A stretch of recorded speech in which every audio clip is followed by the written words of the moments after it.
Hello guys! Ayan yung aking mga alaga Si Erpanjut yung nakaitim at si Carmelita yung naka-brown. Ayan. Kakarating ko lang galing Riyadh kagabi. Tapos, ayan. Si Erpanjut, kakauwi lang niya ng maaga. Ayan. Tapos, kilala pa rin nila ako. Ayan guys. Tignan nyo. Ayan. Nagmamahalan yung dalawa. Ito naman, di mahilig ko sa mga babae at sa lalaki. For very simple only siya. May babae naman, ayaw niya. May lalaki lang. Ito lang talaga ka-vibes niya si Erpanjut. Ayan, lumabas yung isang mata niya. Ay, nako. Naghanap siya ng kasayahan doon sa labas. Nag-enjoy ba siya?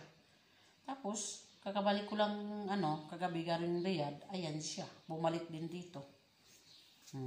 Siguro naamoy siguro niya ang baho ko. Ayan si Mexico. Ayan. Friends forever.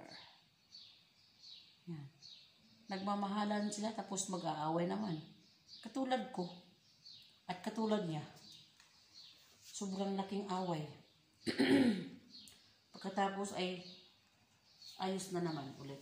Nagmamahalan ng ayos. Ganyan lang ang life ng tao. Mayroong away. Tapos magkaibigan naman ulit. Ayan. Ayan naman si Erpanjut.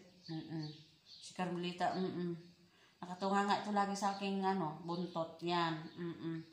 Sa harapan. Kahit saan ako magpunta. Ayan sila kahit inaantok Ayan.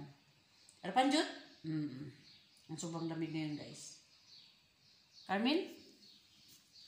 Carmen? Mamaya na naman tayo maglaro ulit ha. Inantok ka naman Kahit inantok ka ayaw matulog. Sige. Hindi naman kita Marte talaga ka. Saan ka? Ha? Ay, punta ako sa labas. Mauna pa sila. Tignan nyo. Mauna pa sila.